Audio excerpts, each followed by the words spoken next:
3FM 92.7. This is the Sunrise Morning Show. My name is Johnny Hughes. I'm here with Helen Apiampofo and William Asiedu. DJ Abiam on the ones and twos. 62s are only producing, with Asoriba, Janet and Mamia providing online support. Seth Agbeiza, Solution, Franklin Oklu and Bob Franklin, all of them producing from the technical point of view, or the technical viewpoint, whichever it is, yes, and so on and so forth, and so on and so forth. Well, so we get to listen to the reports, and I want you to form your own opinion about it, because right after that we'll have a brief conversation, and then we will activate the phone lines for you to be part of active society. Let your voice be heard. So now, here we go with the report. I stopped the interview. A day after the collapse of a 3-story building killed one during casting, the environment here remained hostile.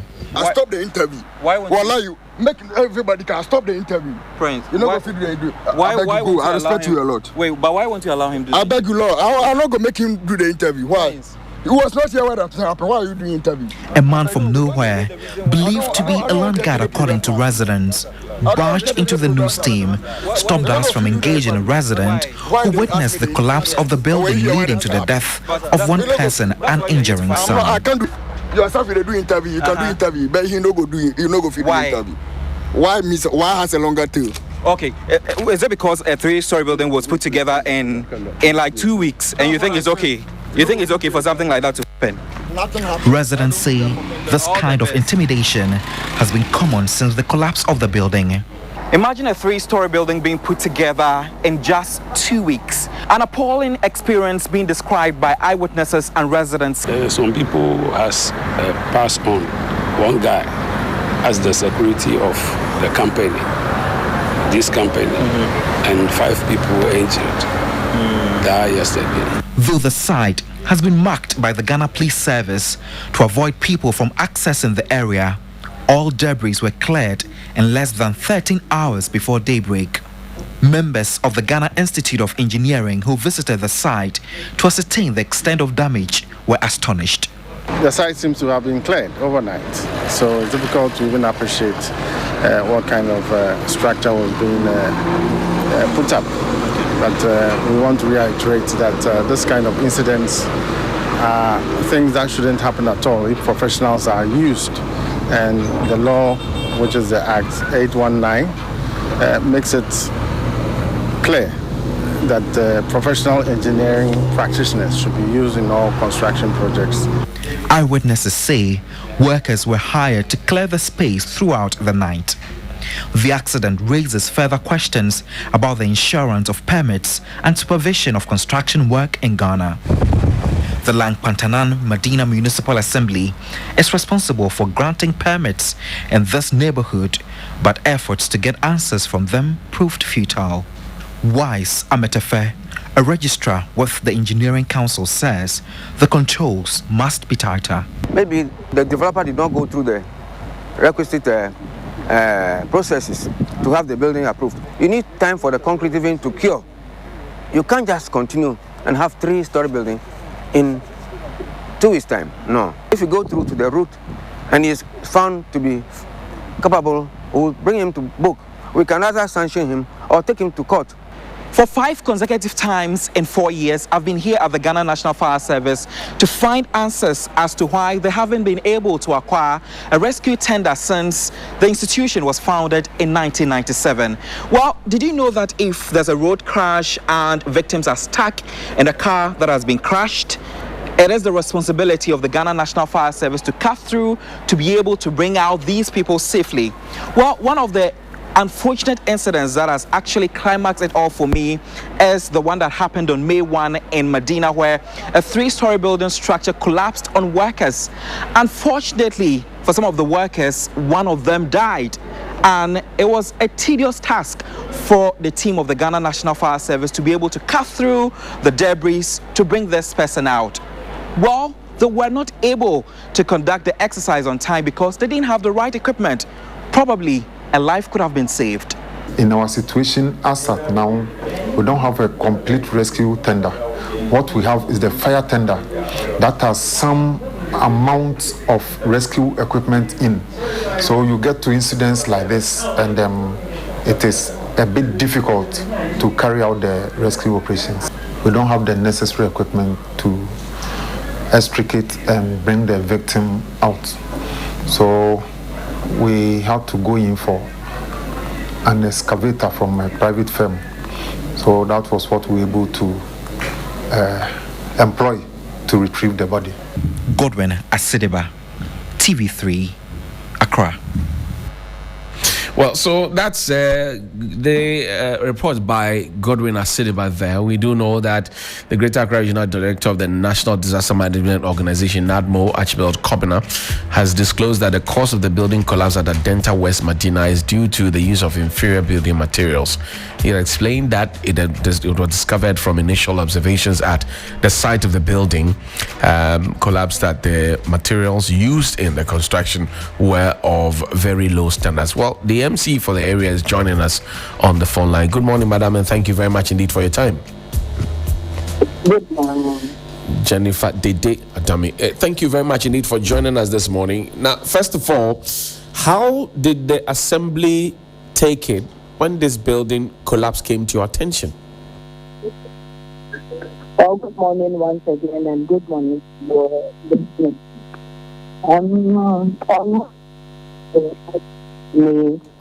This was a holiday about 3. Madam, your line is very, very, very faint. You would have to reposition yourself so we can hear you. Okay. Monday, which was the 1st of May, Right. at about 3 p.m., that was when my NADMO director informed me that he had a call from the control room on a disaster at West Adenta within our municipality. So immediately I dispatched him to the site to ascertain what the situation is. And indeed, it was confirmed that a building, a 3-story structure, had collapsed. Immediately we needed to arrange to get out the victims. As we were told, some had been trapped underground. Fortunately, we were able to bring them out, but we sadly lost one person who was confirmed dead on the spot, even before was taken to the hospital. Following that, we have had a official NADMO to the site, and then also a security council has followed, where the briefing has been done from the Adenta police, as that area falls within the Adenta district. So we've had a briefing from the police on the criminal aspect of the case. But on the side of the assembly, it is confirmed that the said developer had no permit. And on the 20th of April, when the assembly noticed that he had started the structure, we served him with summons to not just stop the work, but we served him with summons. He refused to respond to the summons, but did not go ahead with the construction. So he abandoned site, only for us to hear that this happened on Monday. And our checks also revealed that over the weekend, he worked quickly, both at night and during the day, with the expectation that by Monday, when the assembly has come, he would not be at site. And unfortunately, this is what we all hear.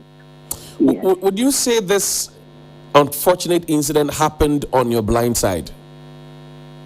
No, we would not say entirely that it happened on our blind side, especially because the assembly noticed very early when the construction started and the work was stopped.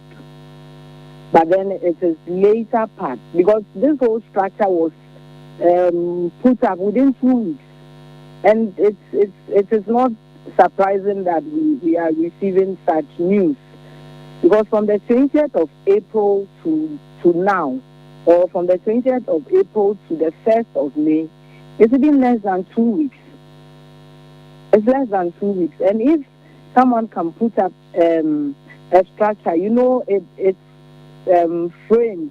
So you know how office structures, these modern office structures come up. So it's just the columns, and then they cast, and they raise the pillars, raise the pillars. So that structure that the developer was raising at the place. That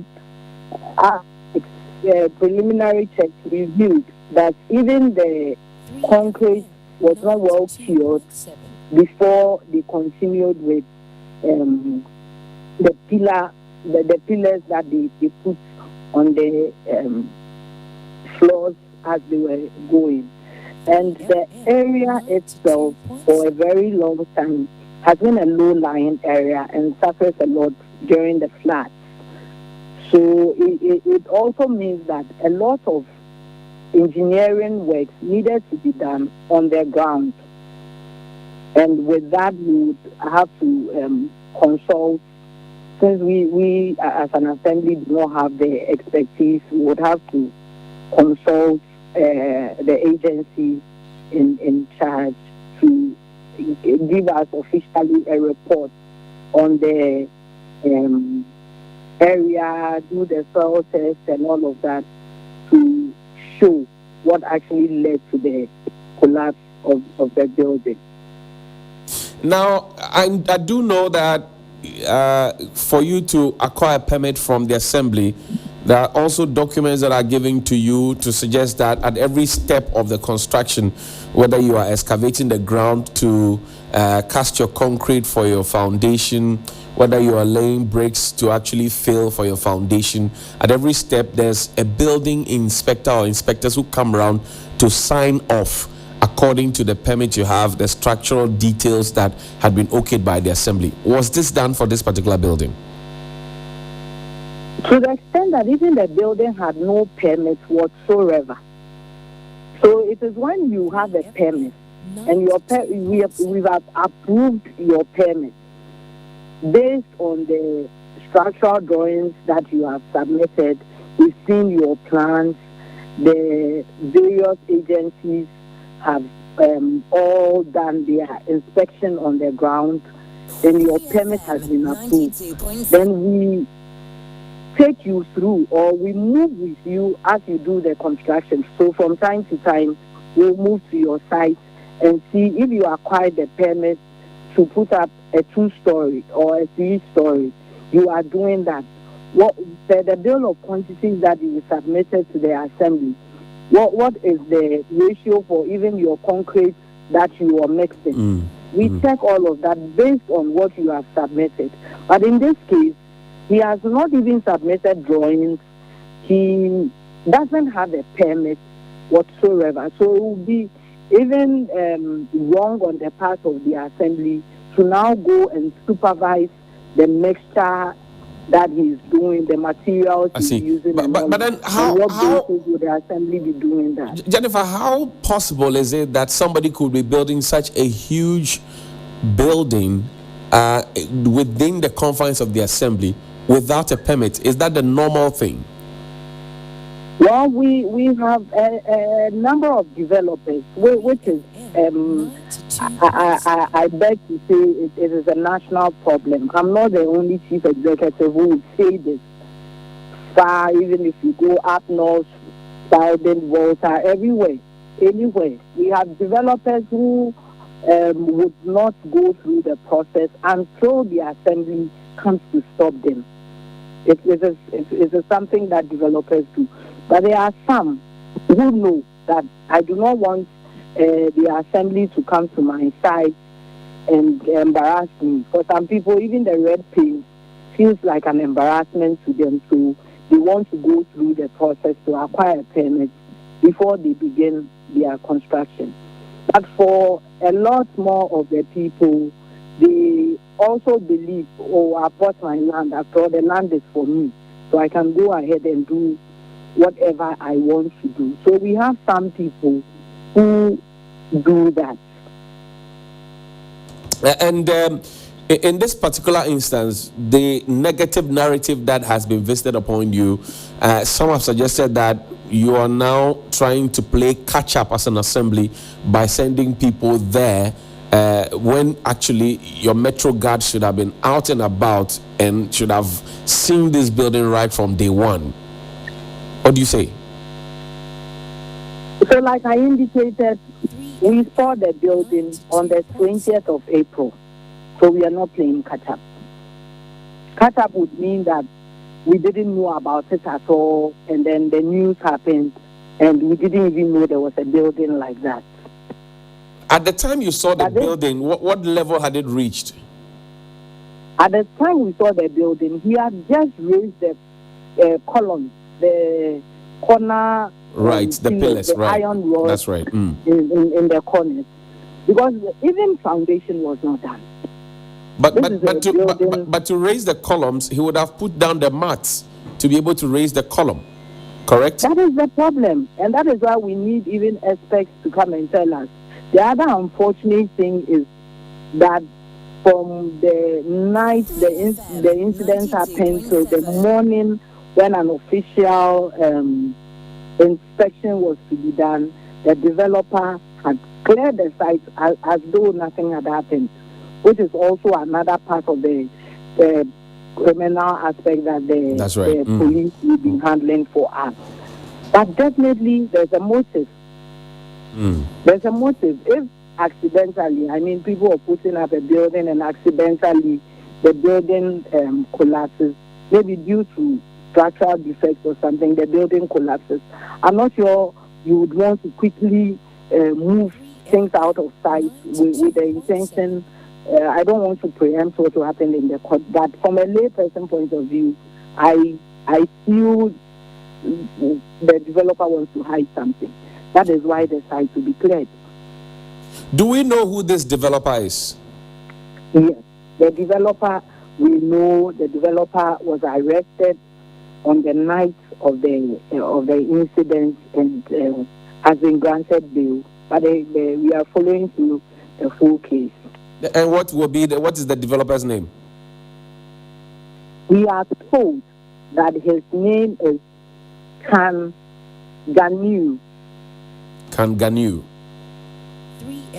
I see. And so for now, this will put some bit of a pressure on you, because I'm sure everybody will be looking at you with a different eye. How do you feel about it, genuinely? Okay, so let me. The Ganu is the unofficial name, but the official name, right, as the police has picked, is Kan Sanusi. So they don't bring the Ganu. Okay, Kan Sanusi. Yes, but the area always refers to him as Ganu and all that. But let's work with the official name that the police has picked, which is Kan Sanusi. I see. And then I asked a question that this obviously puts some pressure and eyes on you. How do you genuinely feel as a young MC about this? It's a bit interesting for me. It's a bit interesting for me because just last week we had done some restructuring at the works department, and we were to hit the grounds on Tuesday with this new arrangements that we had. And part of the meeting was to draw their attention to developers who are developing arbitrarily without recourse to the assembly. And the RCC initially had done some reposting, which sometimes is good because people stay at one place for long, and so there's familiarity. So once the changes were done, I felt we could use the opportunity to now shift people around. Okay, you are here, move here, this person, come here. So new faces to hit the ground. So developers will not feel that, oh, I already know this person, I know this person, I know this person.